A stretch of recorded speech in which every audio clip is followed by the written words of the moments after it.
Научно-исследовательский институт имени Чаха Охриева выпустил книгу «Нарский эпос ингуши». Это совместный труд научных деятелей Нурдина Кадзоева и Магомеда Матива.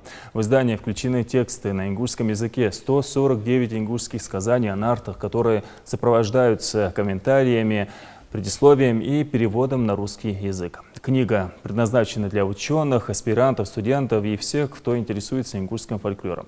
Ее тираж 500 экземпляров. Здесь в нартских сказаниях прослеживается история ингушского народа с самых древних времен. Есть тут частицы истории от палеолита до средневековья, потому что образы тех же нартов, сескосолса, они проходят в разные периоды, и сведения о каких-то периодах истории остаются в этих сказаниях. Просто специалисту нужно все это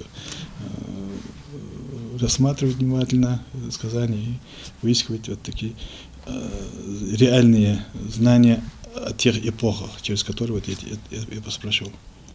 Дошедшие до нас тексты ингушских нартских сказаний собирались видными просветителями Чахом Охриевым, Магомедом Джабагиевым, а также учеными, изучавшими наш край. Многие сюжеты ингушского нартского эпоса сохранились благодаря кропотливому труду писателей, ученых Адашылко Мальсагова, Ибрагима Дахкильгова, Хамзата Асмеева. Книга состоит из 500 страниц. В скором времени она поступит в продажу в книжные магазины республики.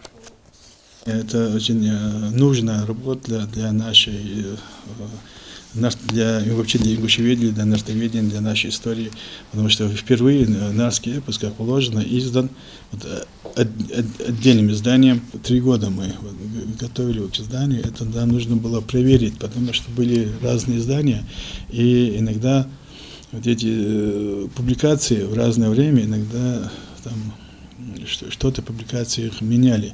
Поэтому нам нужно было найти первые публикации, самые первые, вот конкретно каждого сказания, самые первые публикации, и сверить, выправить так, как оно впервые так звучало.